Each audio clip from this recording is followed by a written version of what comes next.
Okay, so hi there YouTube, it's me, Mrs. Mitchell, and today I am doing another tarot tag, and this one is hashtag tellmetarot, and it is put on by Arwen Lynch and Amber Honeyraven because this is her month to do the tag, and I thought I would do this one because it's really quick, really easy, 3 questions, I got my little notes here, so let's just get right into it, and I'll put a link to her original video down below. Check her out. She's great. Hopefully we see more of her.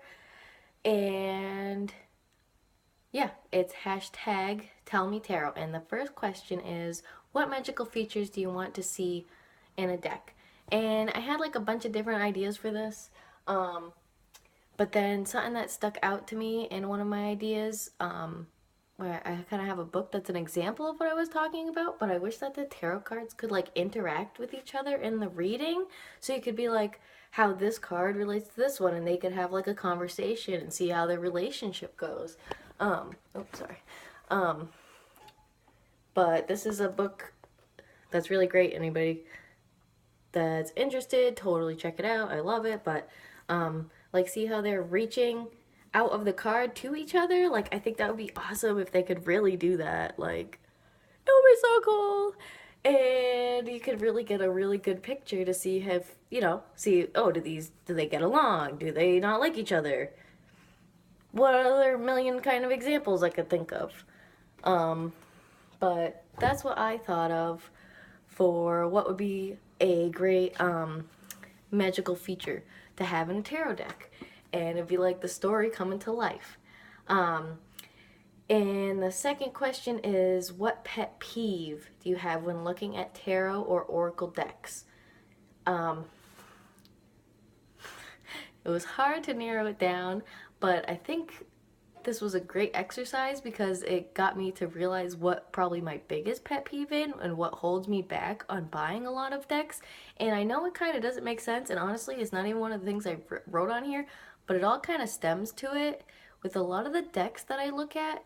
And it's mostly, I want to say it's mostly like the Los Scarabeo decks, is when they have like the titles in all the different languages. And I mean, I understand why they do that, but I just find it very distracting seeing like all these words that I don't know what they mean, even though I know what they mean, but I tend to just keep reading the words of the titles because they're in different languages, and it really distracts me.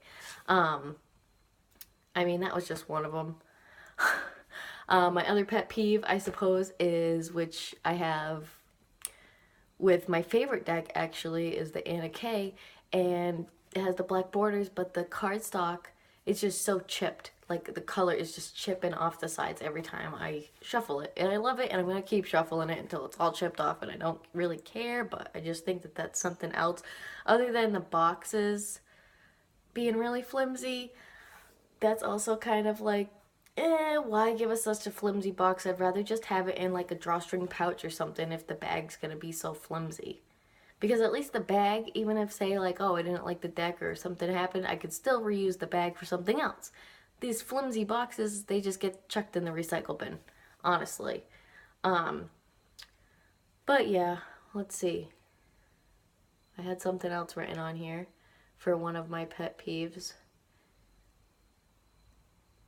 Oh yeah, and it also kind of some decks I can see why when they're more like a theme deck, but sometimes like changing the name of the original card can, depending on what they change it to, sometimes it irks me and it can really ruin a whole deck for me if I don't feel like that was a good change. But that's of course just personal preference. But the biggest one is the the like 4 or 5 different names that they'll have on the deck in the different languages.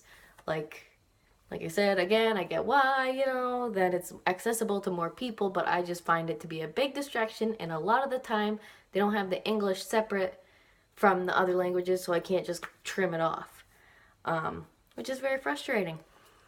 And since this was such a nice, quick tarot tag, we are on the third and final question, and it was to name 2 decks that you would love to own. So top on my list is probably the Cook's Tarot.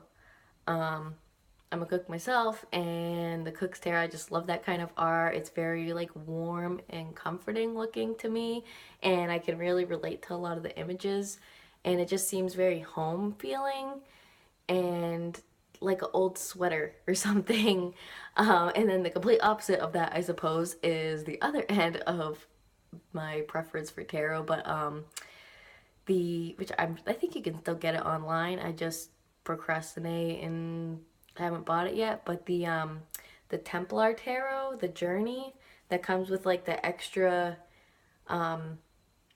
major arcana, or it's almost like its own separate oracle deck that it comes with, but the art is just beautiful. Honestly, some of the cards I can see would be hard to read with, but the images are just so beautiful.